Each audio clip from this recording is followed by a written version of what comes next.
sir. You're about to see something really special. Really thought this part of my life was behind me. Frenzy disappeared with the drinking 3 years ago. Why now?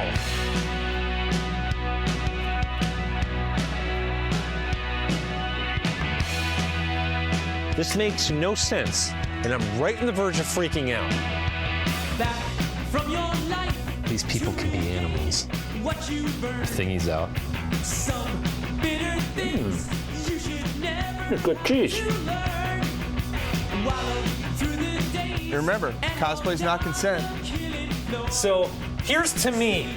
Congratulations, me. Yay, me. This would all be so much easier if I was hammered.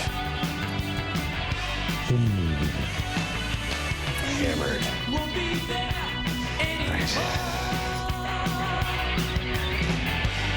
You can take away the anger, but you leave behind the pain. It's your soul I New ventures are always scary. feel till I'm melting Blah, blah, blah. Something positive and uplifting. tomorrow. But the hurt will still remain. In your soul I'll live forever till I'm melting in. Don't miss our new film, The Love Song of William H. Shaw, coming soon to a streaming service near you. Hey everyone, this is Cliff from Talking Pondo. Just wanted to give you a quick heads up about spoilers on the show. We do talk about the films in a certain amount of detail, so you may want to watch the film first and then come back if you're not a fan of spoilers. Also, every now and then there's a little bit of adult language, so we wanted to give you fair warning on that. We hope you enjoy the episode, and we really appreciate you listening.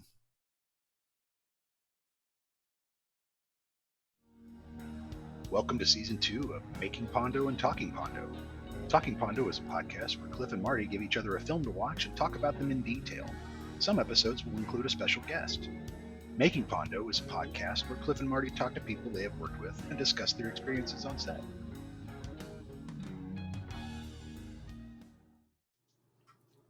All right, Marty, I think that means we're back. Happy Thanksgiving. Happy Thanksgiving. Give that turkey over here. I'll eat all the turkey. You don't like turkey, right? That's what, Yeah. Look at us being all theme week and shit, but we're not showing turkey this week. You know, we're not showing like bad movies. No, we're just talking about movies that feature Thanksgiving. That's an excellent pun there, because these are not turkeys. You and I think both supplied a couple of pretty nice easy movies. Chocolate coating makes it go down easy, right? It was I enjoyed both of these films this week quite a bit. It was Planes, Trains, and Automobiles and Addams Family Values, and I'm sitting there watching Addams Family Values, not remembering it all, going, you sure this is going to be about Thanksgiving? They're at summer camp. And then it all reveals itself soon enough. But those are the two movies. Yeah. Those are our two films this time. And Addams Family Values, I guess might as well talk about that first. That one came out around Thanksgiving. So it really was released as a Thanksgiving movie. You were long gone from Century Park by then, but I was still there trashing the theaters that Thanksgiving weekend. I believe you were gone by November. I have a very distinct memory of trashing a theater of Addams Family Values, because I sat in the very back row, and it was my favorite. One of my favorite memories from there is towards the end of your run. It was.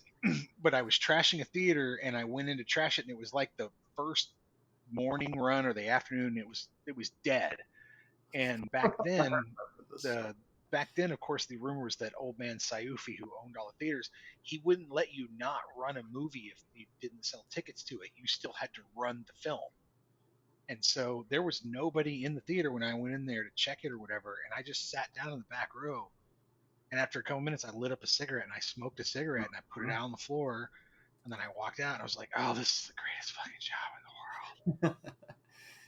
Yeah, I remember the weekend it was out. The other movies that Wikipedia mentioned being the hits of the weekend, where I was like, oh, I remember cleaning up after all those. And you do remember the horrible in-credit theme music of Yes. Addams Family Values. Now, the Ugh. Razzies probably doesn't need to exist as an institution, but they probably did get that one right about the worst song. Whoop. It's just a The Addams strange, like, Family. There it is. strange Woof. commercial mashup, right? Of this was Yes. popular at the time, and now let's just put this in it, Yep. and there Yep. you go. Yep. Because I guess the Awful. first one had an MC Hammer song at the end. It did. Yeah, I think You it know, did. Yeah. I have no memory of that first movie. Even after having watched the second one, I had to go back and read the plot. Like, oh, they thought Fester was like an imposter or something. Yeah. I saw Yeah. it at the theater even, but it's been I so vaguely long remember since it I've seen too. it. This is the one that I remember because, in my opinion, this is the better of the two. That's what most people say. Yeah, And I think they're right. I think most people in this case are right. They're not it makes always right, sense, though. but in Yeah, this case, this is my dude. faded This thing is memory of one. full. Yeah, This thing is full of like fucking one-liners out the wazoo, one after the other. The zinger, zinger, zinger, zinger. You know, um, when the little girl's talking about how the stork, delivered her baby, and Wednesday's just like, our parents had sex, and they just like it's just boom, boom. It's just Mhm. one dark kind of barb after another throughout this entire thing. yeah. November '93. Yeah, you'll meet someone very special, someone who won't press charges. I mean, Is this the same time period as Nightmare Before Christmas then? And these it's funny. Addams men, where do you find them? It has to be damp. I mean, come on, dude. At first glance, you almost think it's a Tim Burton movie, right? But it's not. He was offered it, but he was busy.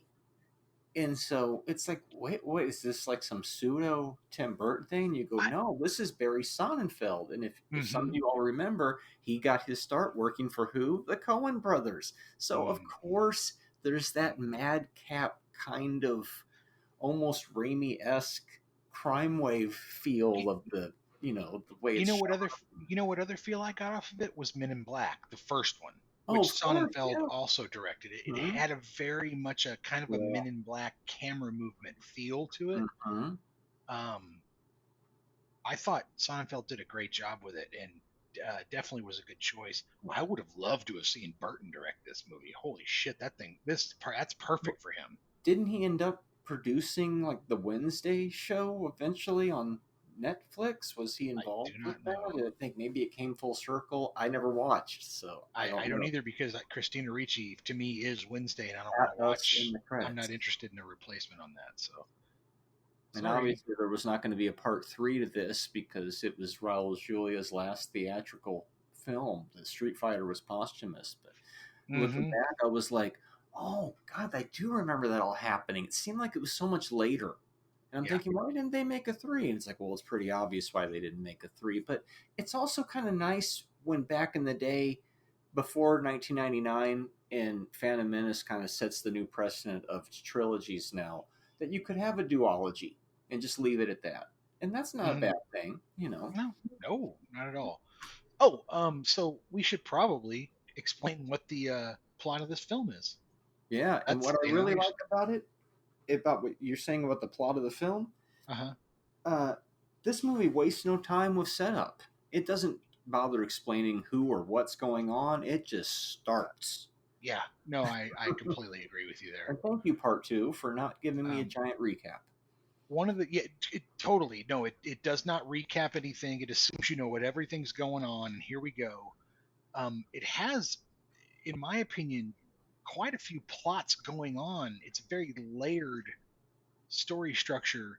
So that the director and the film is able to move from thing to thing to thing, where you've got okay, new baby. That's the first thing. Then now you've got the kids hate the baby. They want it to die. Now you've got the kids going on. Here comes the nanny. Now the nanny wants to be Fester's wife. Now she sends the kids off to summer camp where they do the Thanksgiving stuff. The baby has an illness, Fester's loneliness. You got to kill Fester to get rid of him. All these plots going on, triggered off of each other. It's pretty good structure, in my opinion. Yeah. It makes for a movie that really moves story-wise.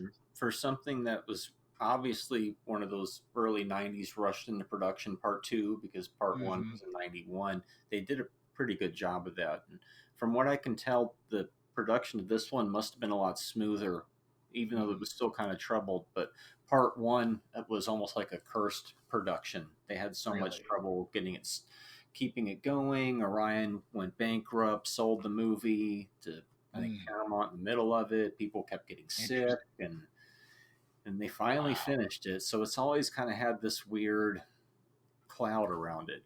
Yeah. But as far as those type of movies, like compared to Wayne's World 2, which is another, like, it was the first one's a big hit, let's make another real quick. This one actually works a little better than that. I agree, it works better than split Wayne's into the two storylines, and the Fester one really is kind of spread thin to get us to that 90 minutes finish line. But if they're doing a very good hand wave job to where if you are 12 years old, the target audience, obviously, a little morbid, but just enough to where you're like, you feel like it's something you're getting away with watching some PG-13 movie as a little kid. It's probably going to hit that perfect sweet spot there. There's enough in there for adults as well. Basically, it's the weirdest episode of Taxi you're ever going to see. This made me realize that I really miss Raul Julia.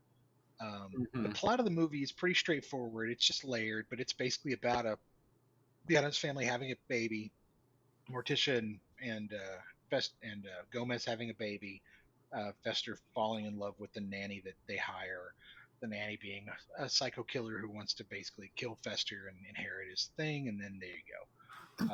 The kids hate the new kid. Perfect, opportunity for a bunch of laughs of them trying to kill the baby, which is hysterical. I, in particular, quite enjoy that stuff. I thought it was really funny. Oh yeah, immediately the movie's like not even 5 minutes into it, they're trying to kill the baby. Yeah, like not even. But if you know what you're watching, then you can go with it. The Addams Family movie, in my opinion, it's at its best when it's dealing with the normies, which is kind of like when you watch the Addams Family deal with normal people. That's kind of when it's at its funniest, which is why sending the kids to camp is so good. Like right away, it's just ridiculous conflict. Sending him to that Disney hut is they made him watch fucking Annie. genius. Talk Jesus about Christ, evil, dude, that is evil. And then they finally get her to smile, but it's like, oh no, we shouldn't have taught Wednesday how to smile. We've made her more evil. It's a stupid idea. Yeah, we unlocked something we shouldn't have. It sort of wallows in its own sort of slapsticky sort of silliness and stupidity. I thought Joan Cusack was a great choice for her role. Still kind of 80s-ish in a way for an early 90s. But in a great way. They don't do it. They don't make film like this anymore. They don't. The techniques, like even those dancing numbers and stuff, it's all of that. The music. By the time you get to like even the mid 90s, that digital in a way revolution kind of stopped a lot of that. It's weird. I enjoy it, but it's weird to be like, oh, look how things shifted style between those 2 decades there. There was a Cynthia Dixon sighting. Blink and you missed Manhattan Project. That was Blink and you missed Tony Shalhoub. Blink and you missed Tony Shalhoub, exactly. So this movie has a lot of callbacks to movies that we've already done. Manhattan Project with Cynthia Dixon. Oh, there's a lot of people. Yeah. Peter McNichol in Dragon Slayer. Christine Baranski. Bowfinger.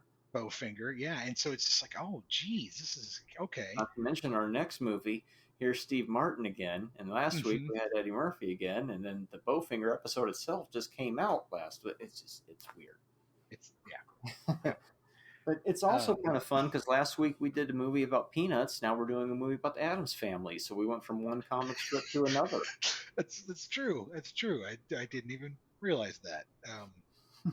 The Family Values title I read is a shot at Republicans, in particular Dan Quayle, who blamed the '92 riots on the breakdown of family values. It's a meta movie before meta movies are what they knew. This is a pre-Clerks film, and they're making, it's almost like Naked Gun type references where it was like, oh, I'll trade you my fucking who was on the baseball card of the serial killers?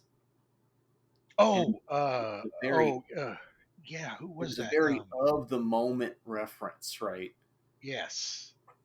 And then that weird Michael Jackson slam in Oh, the hut. Yeah, it's like what's going on there? so I It's these read weird that he meta was moments, you know. he was supposed to do a song in the film called "Family Thing," Mm. but he had contract issue. So the claim is that he had contract issues, he couldn't get it done. But there's another claim that claims that he right around this time got slammed with the diddling charges, and maybe doing a song called "Family Thing" in a family values movie Oh my! was probably not a good idea. So they So I have the don't know. kid scream when he sees the poster of Michael Exactly. Jackson. It's like a very bizarre moment in the movie where I'm like, whoa, what's going on there? This film was nominated for an Academy Award, For what? Best Art Direction. Okay. Yeah, I was like, yep. The minute I saw it, I was like, yeah, this movie looks great. It has a style and a feel all its own, and it feels at the same time very lived in and real. And within the first few minutes of watching this movie, it was very apparent to me why Rob Zombie's Monsters was kind of an utter failure. Mhm. Because you have to have the right director and the right script. Well, I mean, geez, obviously, but you really do for this type of material, because you could tell that the Addams Family Values, they knew what they had, everything's hitting. Mhm. And you look at that Monsters and it's like, oh my God, it's like you almost have the elements, you just don't know where to put them, or your stylistic choices aren't, your sense of humor is not going to match up with the mainstream in a way, I guess, right? Do you think casting had anything to do with it too? A little bit of that, of course, Because I feel like obviously they got a Addams perfect Family was cast really in the Addams well Family. casted. Yeah. Well, there was a lot more money cranked into it too, but Mhm. yeah, it's weird because that Monsters thing just came out like last year, and then you look back at this and you're like, this should have been like the template of what you studied. Exactly. This is what you wanted to make, but they don't really start interacting with the normies till the end of the Monsters movie when they finally move into their house. Now I'm like, well, now I want to see more. The movie's over and we're not going to get a sequel. I had to sit through all that weird Exactly. thing. You wait, and if you had wasted the first Addams Family movie doing the how Morticia and Gomez met, no, you wait 4 movies later and then you do the prequel. You don't do it at the beginning. This is my big problem with a lot of these. Well, origin story became a thing. Superhero movies. Yeah. You keep doing the origin story. I think Fantastic Four, this new one that's about to come out, they're going to do the early days of Fantastic Four. So origin story was probably forced on Rob Zombie when you think about it. Once that template hits, it seems like whenever these new Star Wars movies come out, they set the tone for where film's going to go for the next decade or so. So it'll be very interesting to see what the next one does, if it actually still has that ability to it. But yeah, I think the pendulum's swinging back a little bit more to, we want just movies that we can enjoy and not pay $30 to be hit with, propaganda instead of filmmaking. Yeah, instead of The filmmaking. story's important. Tell me a good story. Yeah, Because show me. You can always have message, but you have to infuse it into a good story. That's the whole point. If you just go message, nobody's going to want to pay the money for it, and you lose enough money. And also, how even in prosperous times in Hollywood, the executives are being swapped out every 2 or 3 years. So everybody who wanted to do everything the way it was done 6 or 7 years ago, they're probably not even in power anymore. And this is my guess. And so we're going to start to see more things like the Deadpool Wolverine, perhaps, and then the announcement of Robert Downey Jr. back to the MCU, and now there is going to be another Star Wars movie. So maybe the mold can get broken, and we don't have to have an origin film every time. Is what I'm trying to say. I think they just dropped the Grogu Mandalorian trailer, which is a move they're going to do as a movie apparently. Yeah, so is that going to be the next groundbreaker? Because I don't know. I mean, a TV continuation, because Star Wars was always supposed to be about, at least for George Lucas, right? I'm breaking the technology through more than anything else. Each movie's got to be something we've never seen or done before in a movie. The Matrix was trying to do that for a bit. Remember, the bullet time was such a huge deal. And well, it was about literally the two words which I literally hate hearing in a lot of reviews: world building. It was about building a world. You know, there's a lot I of look talk. at like Buffy the Vampire Slayer and the Joss Whedon stuff, or that's the guy, right? Who, and it's kind of like, oh, the snarky, but the serialized, and we know who everybody is. You know, Firefly. You know, that type of template. You know. Yeah, absolutely. But you also, you build a world through the artistic design behind it, right? Like, Lucas didn't want. You'll never notice any paper in any of the Star Wars. Why? Because paper's old Earth.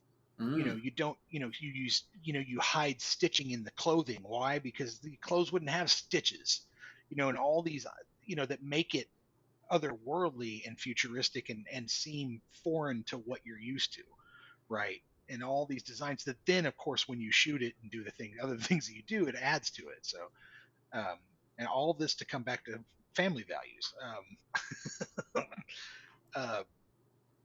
That's the Thanksgiving scene, I think, is my favorite scene in the whole movie.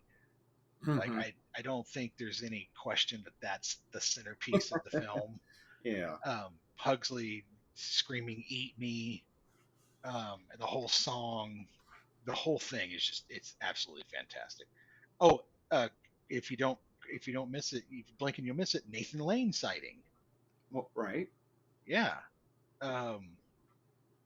And then you get back to that with the Disney, and then the baby is cursed to be a pink cheeked blonde baby, and it's the movie's kind of unrelenting and trying to. It reminds me of like those old school sort of pow pow pow kind of movies that were just firing jokes at you one after the other and unrelenting.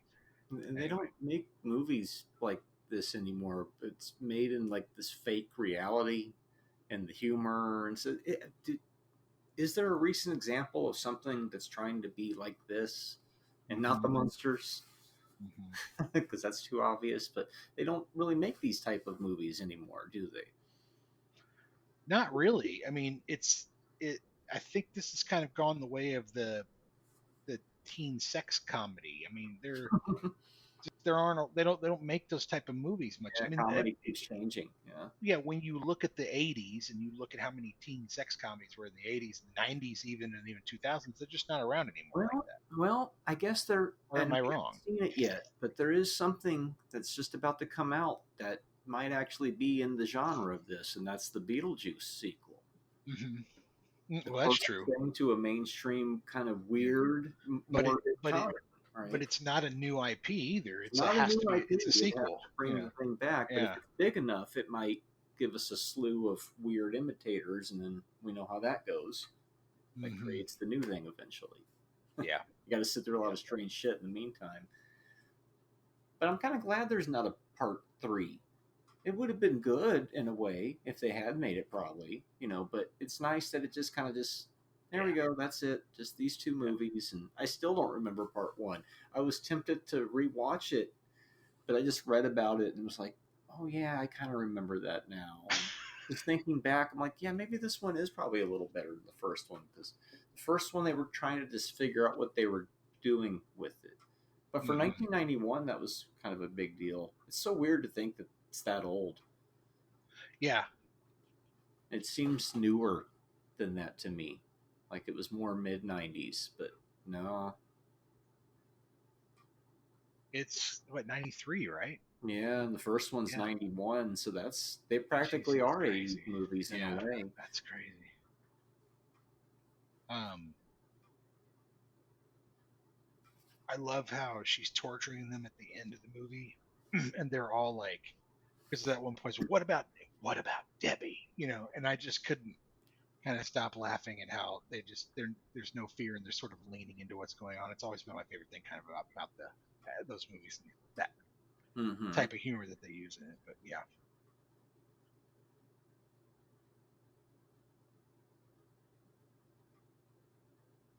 And of course, Wednesday's little boyfriend, which was, I guess cute or adorable or whatever it's supposed to be.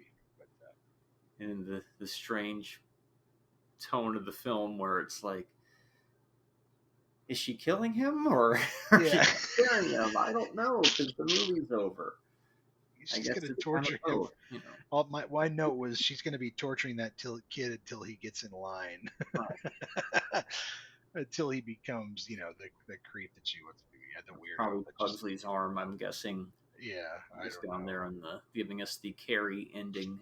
Right. The arm comes Yeah. up, and then They always she come back. embrace her newly found ability to smile.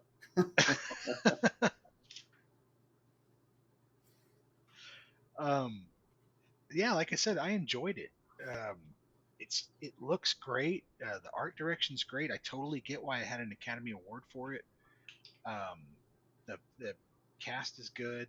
I think it's better than the first one by a long shot, especially looking back on them. I've seen the other one not recently, but within the last year. Mm. I was stumbled upon it and watched it, and it was fine. But I remember thinking at the time, I remember the second one being a lot better than this, and sure enough.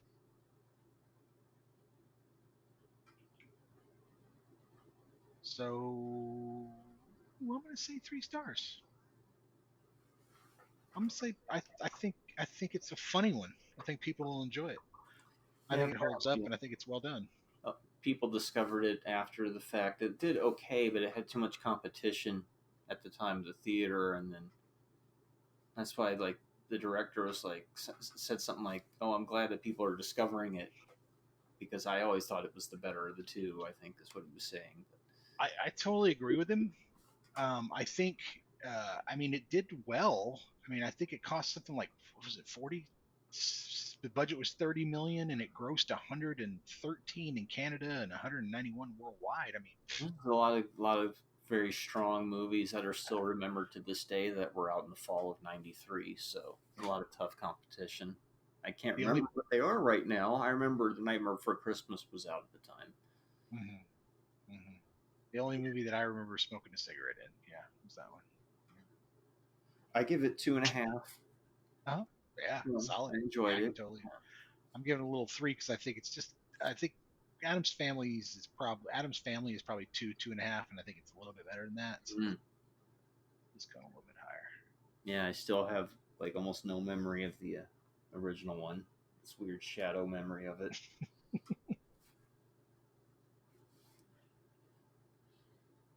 Which leads us to your pick.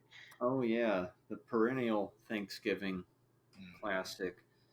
Strangely enough, like 2 or 3 days ago, the time of this recording, it's been 15 years since John Hughes died, and then I realized, I'm watching this movie one day after that because I was just looking up information about him, and it's the 1987 classic Planes, Trains, and Automobiles.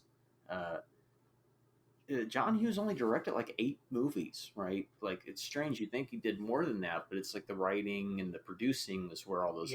He wrote and produced. He wrote 50 something, produced 20 something, directed 8. Yep. And so I would say this is the first, but it's not because Nathan Hayes is technically the first John Hughes movie we covered, but this is the first of the 8 that he directed. Yes, he did not direct Nathan Hayes. It's interesting when you look back at it because his first 2 movies that he directed were 16 Candles and The Breakfast Club, and those are the ones that are pointed at as having some cringy, not aged well stuff. Well, yeah, it's his first 2 movies, of course, right? But also early and dealing with a lot of early types. It's dealing with a lot of younger, angstier type stuff that doesn't tend to age well. Yeah. And by the time you get up to Ferris Bueller and Planes, Trains, you don't really have anything in the movie that where you go, oh, what was the strange thing that aged bad or cringy because it was non-PC or something? No, these movies are kind of more devoid of that, especially this one, which is the first of his kind of adult films, was Planes, Trains. But what is if you don't know what the 1987 film Planes, Trains, and Automobiles is, enlighten people. What is So this? it's about a Chicago advertising man who struggles to travel home from New York to Chicago for Thanksgiving with a lovable oaf of a shower curtain ring salesman as his only companion. And yeah, it's basically it. It's about traveling, trying to get home for Thanksgiving, and Steve Martin and John Candy somehow get inexplicably kind of stuck together through their travels. And it's the fifth John Hughes movie. He did 8, and in my opinion, it's his 2 in the middle are his best. It's Ferris and this one. I think so And then too. Yeah. and then he does a really nice one with Uncle Buck close to the end, which I think is also a really fantastic John Hughes movie. I fucking love that film. It's a perfect holiday film, family film. I used to think this movie was closer to 2 hours. This is also a 90-minute film, but this is one of those where the fabled first edit is like 3 hours. Really? And so it's one of those, like, you can tell you have these two powerhouses. You just let them go, and then you kind of sculpt the edit down from what the best material they added to the story was. And that's why it feels so compact and there's so much going on, I think, because apparently the long version doesn't exist, or we haven't found the videotape of it somewhere. Well, I'd love to see that. There's one deleted scene on the DVD where they're talking about airplane food, which is amusing, but so I mean, I can see also as a director, when you have two big egos like that at the height of their powers in the 80s, you also got to kind of massage those egos and go like, yeah, we'll just keep shooting, but you kind of already have when you're watching. That's what I'm going to use on here. Whatever. Okay, cut. Let's go to the next thing. Yeah. So it's kind of like it's a two-hander, like The Lighthouse in a way, but it's more expansive than that, right? Because it's basically just these two characters, and the more Neil tries to get away from Dell, every time he leaves him is where he's fucked up and he delays himself more. You have to stick with Dell. Dell knows the road. He knows what's going on. He's driving him insane, but I feel like it reminded me of that thing you do a little bit, where there's a duality, where I feel like, Dell and Neil, it's kind of like two sides of the same coin of personality. Sometimes I can be aggravated and want my fucking car and all that, and other times you just want to just go with it and be, it's kind of like, they kind of represent the two halves of maybe the writer, for all we know, But I was like, I never really thought that before, but it seems like on one hand they do it like this, the other hand I like this, and it's like, you split those into the two different characters. But you get some Kevin Bacon very early. Oh, early Bacon. 2 weeks in a row with Kevin Bacon. Yeah. He's the connector between the Eddie Murphy and the Steve Martin again. And in all honesty, why the fuck is he in this movie? Just for the hell of it, right? It has to be one of those early, just like, hey, I'll be in your fucking movie. I don't care, sure. Because She's Having a Baby, the next movie that John Hughes would direct, strangely. Interesting. Okay, well, there you go. Maybe that's it. Yeah, Kevin Bacon is the guy trying to get the cab, and then Steve Martin runs into Dell's trunk right then. Something I don't think I ever noticed, and it's like, right from the beginning, it's starting to fuck with him. Who took my cab? Two people with so much gravity that they begin to swirl around each other and form their own quasar. Just kaboom! It's gonna happen. I really like this movie. I like how it it literally promises planes, trains, and automobiles, and it gives you exactly that. That scene where he I think it's the secretary from Ferris Bueller's Day Off. And he trudges all the way back for the rental car that's not there, and he just lets her fucking have it. Yeah, it's something like 17 fucks I counted, I think. That is so good. That is so good. She's like, oh, well, you're fucked. Yeah. And I knew watching him when he threw the ticket up in the air. I'm like, dude, pick that up. Pick that up. Pick it up. It's so good. it's about the monotony of travel. Yeah. It really shows what that's like to just be hours upon hours, just kind of stuck. I'm still in Wichita. Well, what are you doing in Wichita? Like, I want to be here, shit. But it's also an exercise in humility, because he learns how to not have such a stick up his ass the whole time. The Neil character, yeah.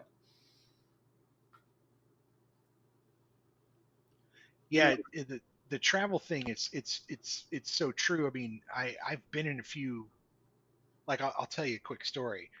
I had been on a long business trip, like 10 days. I think we've been to 2 or 3 cities doing these events, and we were flying home, and we're going through Dallas, right? And I'm going to Oklahoma City, and Dallas to Oklahoma City is a 45-minute flight. It's just an up and down sort of thing. Whew, done. And the plane that we're going to go on has a problem. It won't pressurize properly, and so they won't allow they're like, we can't really, blah blah blah, I can't fly.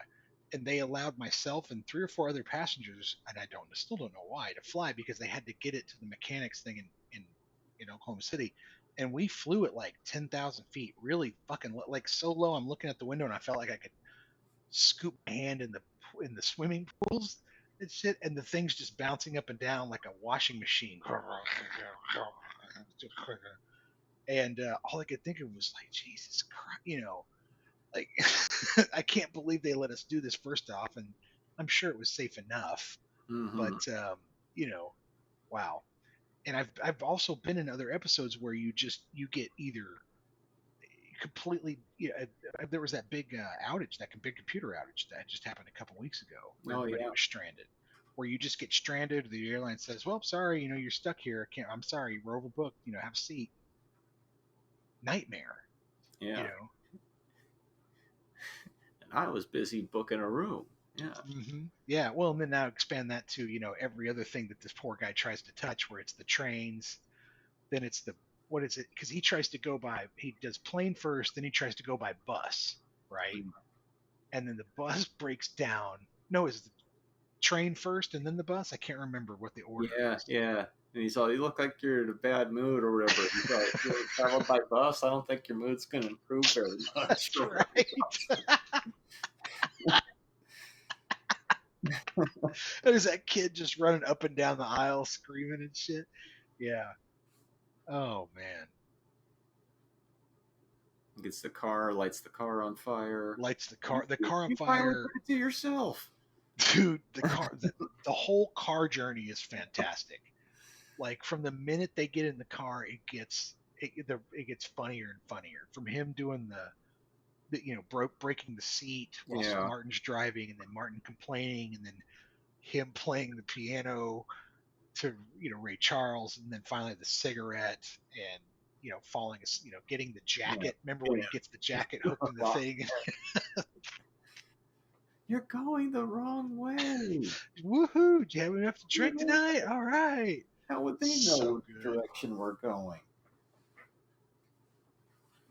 This movie being so old now, and a movie that didn't really go away from me, it has so many memories wrapped up in it. It's like it has all the memories wrapped up in it, because I've watched it almost every year for so long, and it's like, all these little iconic moments.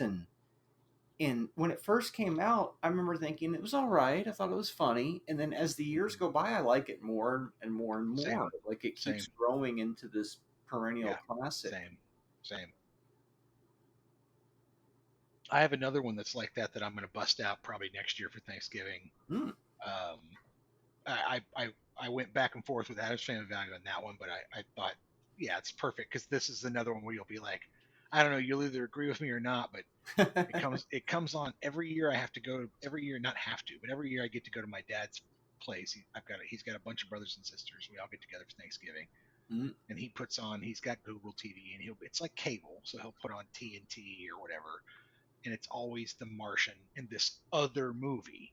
And I've just, every time I see it, I watch it every year, and I'm just like, I like this movie more and more every time I watch it.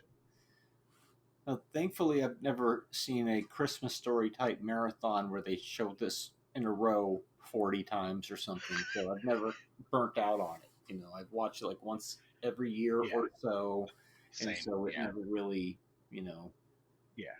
got to be too much. This is just the first time I realized how short it was. I'm like, damn, this thing's like 94 minutes or something. It's Yeah, like, I agree. It's always seemed more like 145. mm-hmm. That's interesting. Having been with it literally since seeing Steve Martin on David Letterman promoting it when it was brand new, to seeing it on video. I didn't see it in the theaters.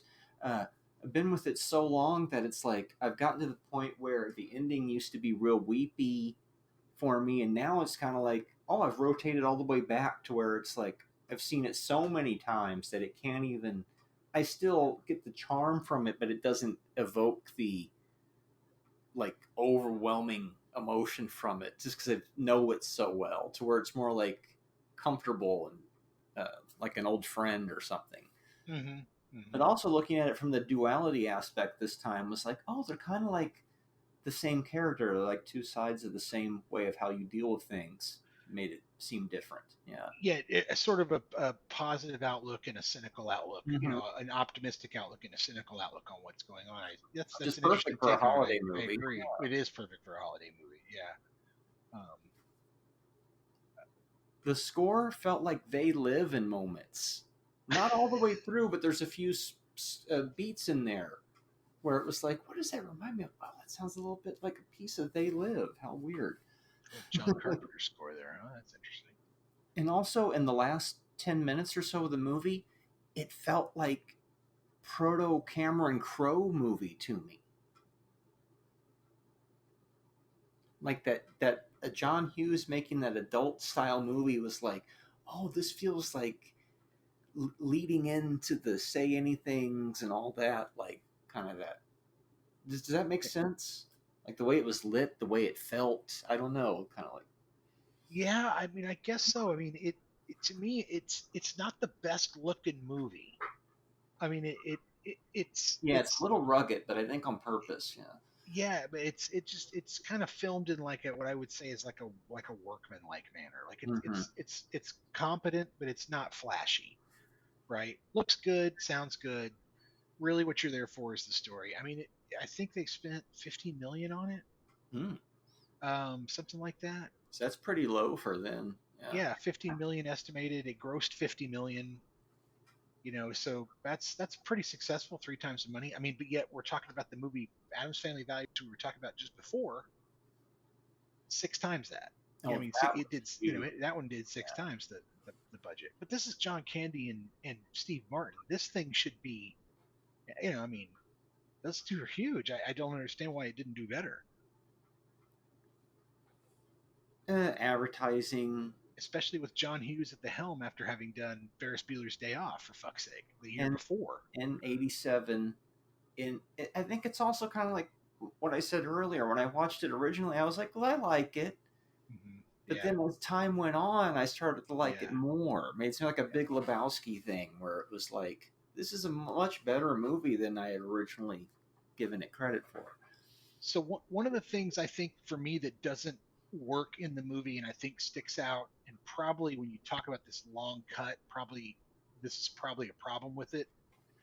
And you and I know this as filmmakers, when you shoot a bunch of shit and you end up with a bunch of subplots that you got to cut out. Mm-hmm. Sometimes you don't prune the branches enough and things get left behind. And the wife in the film seems really weirdly desperate for him to come home. Yeah. It's not like just you're not going to make it home and you promised me you'd be home for the holidays, but like where are you? Are you cheating on me vibe?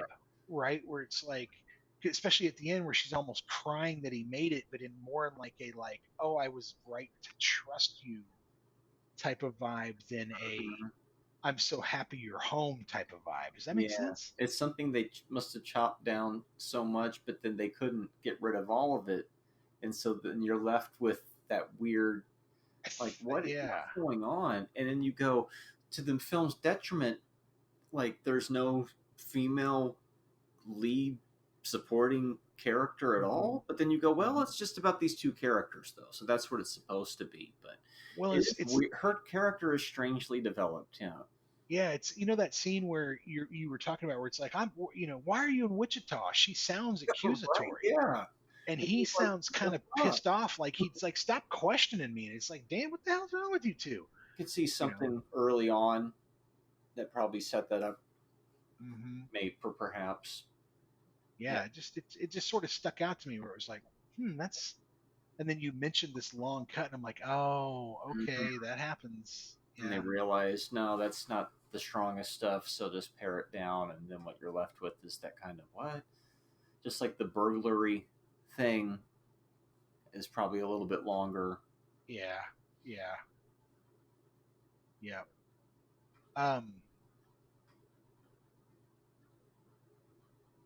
I like the movie overall. I think it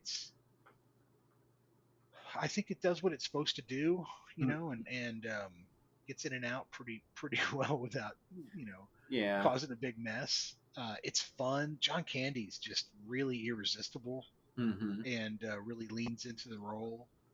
Him selling those shower-ring curtains, I remember as a kid laughing my ass off at like all the different lies he came up with for, how to sell a shower-ring curtains. It was fantastic. Yeah, it's disjointed, but it works because of it. Yeah, Martin plays an excellent irritated traveler. Like, he plays a very excellent irritated, annoyed guy. Like, that's, he seems very tightly wound in this thing. And I guess it is kind of a play on the whole Odd Couple bit, right? Yeah. Like, put him on the road type of thing. Yeah, there was a few moments in the movie, I can't remember exactly which, but I was like, oh, that's clearly an inspiration on, we've done some pieces like that, or, Yeah. I should have written that down. I want to go on record as saying I absolutely adore John Hughes. I think he's a fantastic filmmaker and a great writer. Especially during the 80s, even with the angsty stuff that he did some fabulous things. This is one of them. Oh, yeah. This is one of those movies, and I've said, you'll hear me say this over and over again for certain films. You put it on during the holidays, and nobody bitches. Nobody complains. Right. Your right-wing uncle, your left-wing aunt, put them in a room for 2 hours, and they'll shut the fuck up and watch Planes, Trains, and Automobiles. Same with The Blind Side. Same with, The Martian. All of that was apparently getting reevaluated recently. Oh, yeah. Well, and I've heard the same thing. But they're movies that, like I said, you could put them in a room with people. They'll sit there. They'll shut up. They'll watch them. Would Addams Family Values be one of those? I don't think so, because I think you'd eventually hear some grumbling about witches or. Oh yeah, you're right. Satanists or blah blah blah. Watching that one, it's like they don't make. When I was saying they don't make movies like that, it's true, because, like, it was just made for who it's made for, and it doesn't care if anybody doesn't like it or not, and they still threw a bunch of money at it. And it's like, well, that's refreshing. Well, and I mean, it's just look at Hollywood loves an established IP. That one was, that's true. And but it wasn't one. I mean, from what I remember, it wasn't. It was a cult following for the Addams Family. Yeah, it wasn't like a huge hit for a long time. They started making old TV shows and the movies. Right. Yeah. Brady Bunch and whatnot. Brady Bunch and whatnot. Let's see, but yeah, let's see. I don't think there was anything. I'm looking for see if there's any trivia here about it, but I don't see anything crazy.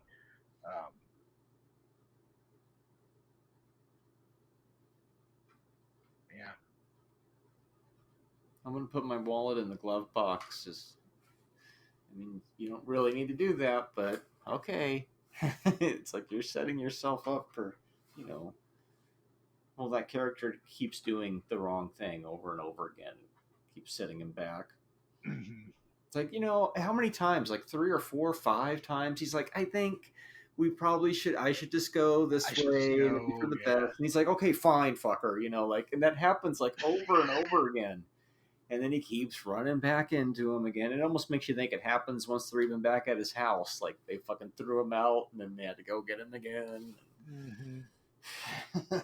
I think for the most part that I didn't really enjoy the score much. I liked some of the songs, but overall it felt, there were times where it just kind of felt like one of these wannabe uplifting 80s scores, with the saxophone driven, ugh, give me something else. It's quite bizarre because it has that, what works so well in 1986 with Ferris Bueller with the oh yeah and all that shit, but you get to this one where they're doing like the sampling again, which if you sit through Marijuanos, our end credits kind of are like there's pieces of dialogue from the movie and shit in the end credit song. It's like this one, you're messing with the wrong guy and all that shit, and it's like it kind of works, but it's weird, but it's so prototype of music to come that it's very strange, but it doesn't really like hurt the film necessarily. It just doesn't help it. It roots it in time. Yeah, it doesn't help it.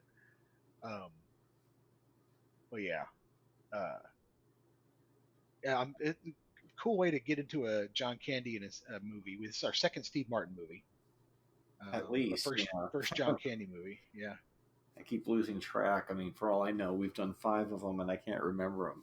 I think you're right. No, there's been no jerk or. There was Bowfinger, and I don't think there was a John Candy film. No. Mm-hmm. I did remember something about Hell Night that I wanted to say. Is Frank Darabont was Chuck Russell's assistant on that. That's right. And then they went on to make that Blob remake together. So, yeah. It's like about old episodes. But yeah. Well, what do you give Planes, Trains, and Automobiles? I had to think for days about what am I going to give it, but then going back to my original statement of this and Ferris Bueller are John Hughes' 2 best movies, I think, then, well, of course I have to give it a 5. If I'm saying it's his best movie, then how can I not give it the 5? It keeps getting better the more I watch it. Mm-hmm. There's things that don't work, but they're overridden by all the things that do. It works too well. I can see why some people don't like it, but I think those are the things that make it stronger as well. So, I don't know. I guess I feel obligated to give it the 5. Yeah. That's interesting. That you feel obligated. I mean, yeah, because I don't think I'm going the other direction at some point. I don't think I'm going to get burnt out and start liking it less. I think it's a solid 3.5 for me. Yeah. I don't. I mean, I think that he had other movies. In my opinion, I kind of like Uncle Buck better than this one. That one for me really hits. I think it's a lot of fun. But this whole span that he did from Ferris Bueller on right up to Uncle Buck was, other than I think She's Having a Baby is even pretty good too. I have to take Curly Sue on Reels of Justice. Oh my goodness, that'd be hilarious. Let's do that. But anyway, I'd say 3.5. I think the rewatchability of it demands a high rating. You can just continue, like you just said it. You watch it again. It never kind of fails to deliver. I'm getting more out of it. It's like, wow, how have I seen this so many times since it was new, and still picking up on new things. About his trunk in the beginning. And the clip they played on the David Letterman show was "Those aren't pillows." Was the first clip of the movie I ever saw. That's the clip of the trailer that I remember seeing, and I remember my dad and I sitting there laughing our asses off. And that's one of the scenes that we would rewind over and over again, just laugh because he'd get up and go, "Oh, did you see that hockey game last night? Oh yeah, go all the way this year, the Bears." Yeah. I've never seen it in high def before, so that was new. It looked great in high def too. Yeah. Like most John Hughes movies, barely any extras. I don't know if he ever did a commentary track on anything, but it was neat to look back and go, "Wow, there's only 8? Only 8 that were actually directed by it." That's so crazy.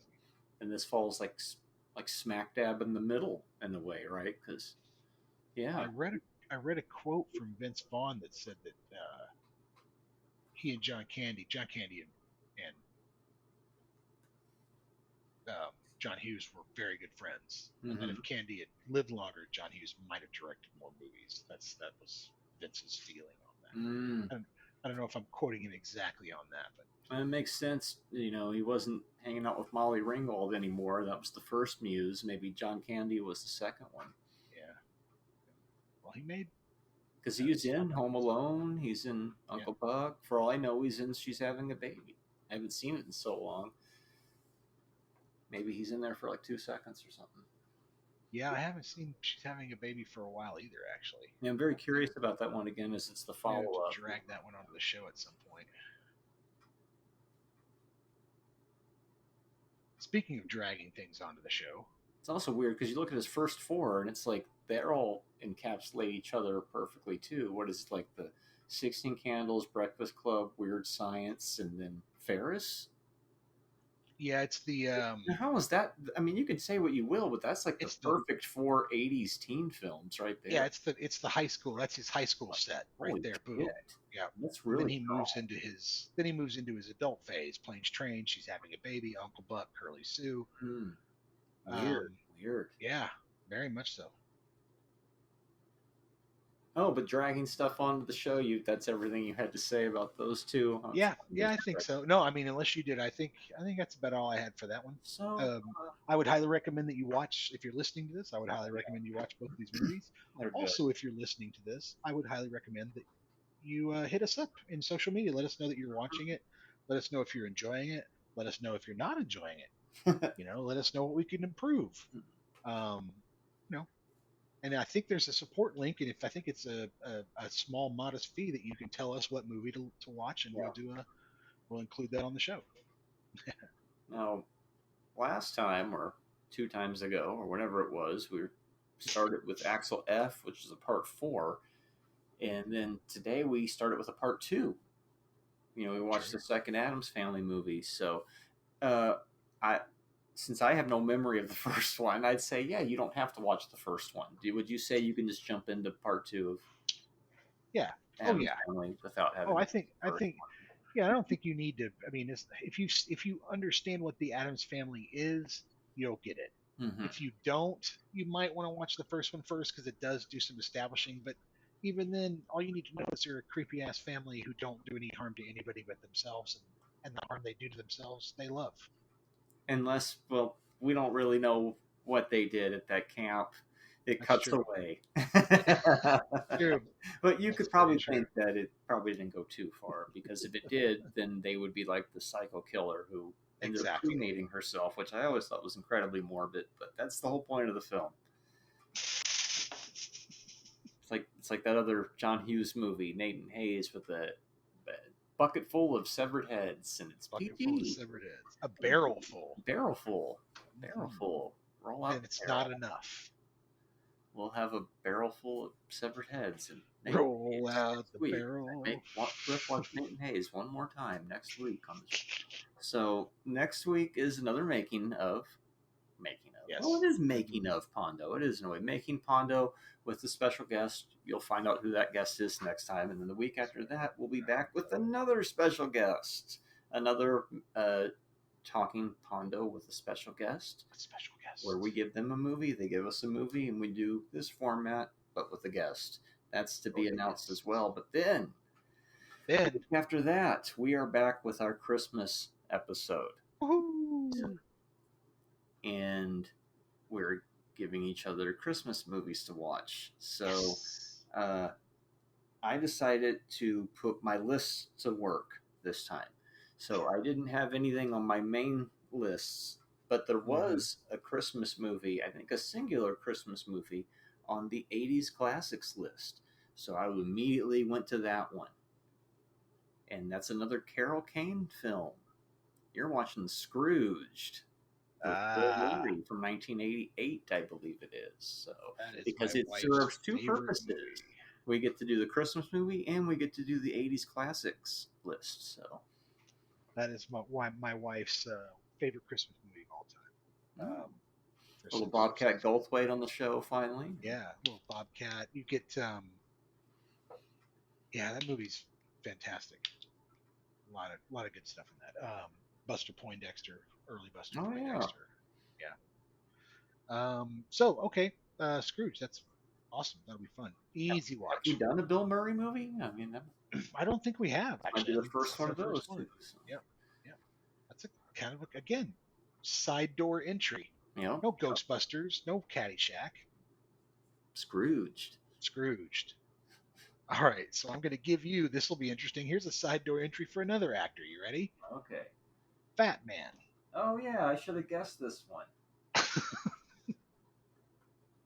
Which is a side door entry for Yeah, Mel Gibson. yeah, because we watched Violent Night Mhm. earlier in the year, but we watched it at Christmas. But for you at home, it does. Don't worry about it. That was last year's Yes, Christmas it was movie, and last so year. we kind of knew we were going to watch another weird Santa movie. That's right. Another action Santa. Fat Man on Batman. Batman. All one word. Batman on Batman, the Kevin Smith podcast. No, movie called Fat Man, not Fat Boy, who used to be the co-host on the Public Access No, not show, Fat Boy. who's in at least one of our movies, right? He's at least in one of them, but no, not Fat Boy and Little Man, which is No. the Paul Newman movie. Fat Man and Little Boy. Fat Man and Little Boy. This is This Fat Man. Just Fat Man. One word. Starring Mel Gibson and Walton Goggins and his big old teeth. Yeah, it's Santa. So we have 2 Christmas themed movies for you in 2 weeks, but then we have those other 2 episodes coming up before then. So we get to take a little holiday break in a way, but then we're back giving you holiday break shit That's right. as we rapidly approach episode 50 overall. So Phew. Oh, that's impressive. All right. Huh. So okay, well that should be straight up pretty easy. Scrooge, Fat Man, another. I imagine that's going to be a relatively smooth ride. Nothing bumpy there. Like I said, that last batch was great. I really enjoyed both those movies. So yeah, they were good. all right. Well, until next week. All right. Somehow we magically know how to go until just an hour. Well, we watch the timer. We had it. Oh, that helps too. All right, Marty. Till All right. later.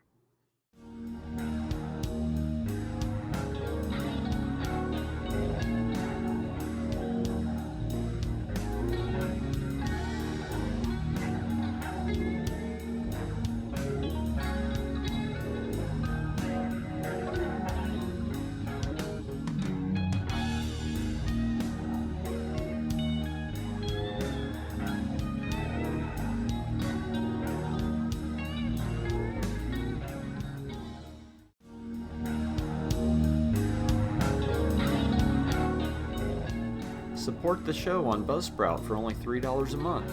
Give us a 5-star review on Spotify or the platform of your choice. And be sure to like and subscribe to our YouTube page.